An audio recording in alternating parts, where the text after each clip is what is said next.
Ang daming nagsasabi na hirap pumili kung sino ang magiging most valuable player this season, dahil si Jokic at Asie ay parehong naghahalimaw ngayon sa liga, at ang dalawang manlalarong ito ay gumagawa ng kanya-kanyang kasaysayan bilang isang atleta. Ang una ay si Nikola Jokic. Sa kanyang nilalaro, isa siya sa pinakadominanteng offensive regular season sa NBA at nagtala pa ng 30 points, 22 rebounds at 22 assists na ngayon lang natin nakita. At kung individual na numero ang pag-usapan, wala naman dapat pang pagdebatihan dahil isang triple-double ang average ni Joker at parang di naman siya nahihirapan. Pero sa kabilang banda si Asie ay hindi naman nagpapaiwan dahil sa bukod na siya ang top scorer sa liga numero 1. Ang kanyang team at marami nakapansin ng kanyang aura na kakaiba even compared kay Michael Jordan sa aspeto ng anggas at consistency at mentality niya. Kaya sino sa dalawa ang mas karapat dapat na tanghaling most valuable player this season? Tara at pag-usapan natin si The Joker at Asie. Ayon kay Stephen S. Smith, ang ini niya ay si Asie at ayon pa sa isa si Nikola Jokic ang kanyang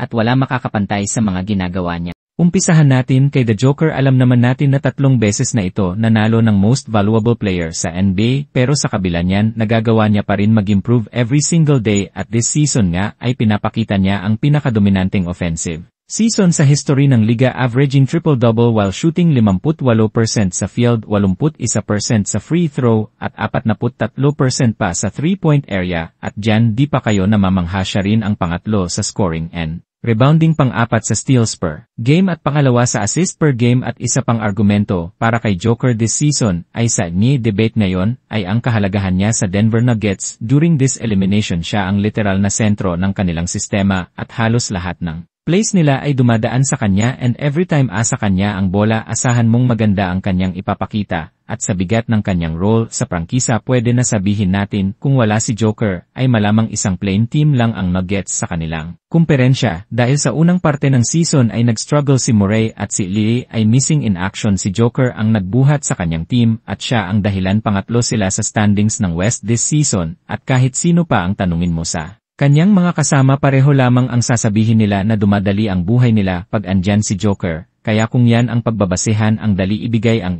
sa kanyang pangalan. Pero ang katotohanan, may epekto rin ang 3 awards sa kanyang dating napanalunan dahil sa voters, pati analyst, players, media at mga fans. Malaki ang tsansa na masungkit muli ang awards at ang paborito nila na makakuha ng ay si ng averaging 32 points, 8 per game na numero sa liga at may 5.1 rebound at 6.2 assist at 1.8 blocks pang kasama. At hindi papahuli ang mga porsyento niya kapag kinumpara kay Joker at merong dahilan kung bakit hari ng isolation ang tawag sa kanya dahil one-on-one sa kahit anong asahan mo nang meron 2 puntos siyang mailista. At si Asie ang pinaka-exciting panuurin sa liga na kahit binabatikos ba free throw merchant at flopper ng fans at media, hindi natin maitangging napakahirap i-replicate ang ginagawa niya sa Oklahoma. At kahit tanggalin natin ang free throw sa numero niya, siya pa rin ang leading scorer sa NBA at meron pa akong nakita na statistic na kahit sino ang kasama niya sa loob ng court ay 20 pa rin ang net rating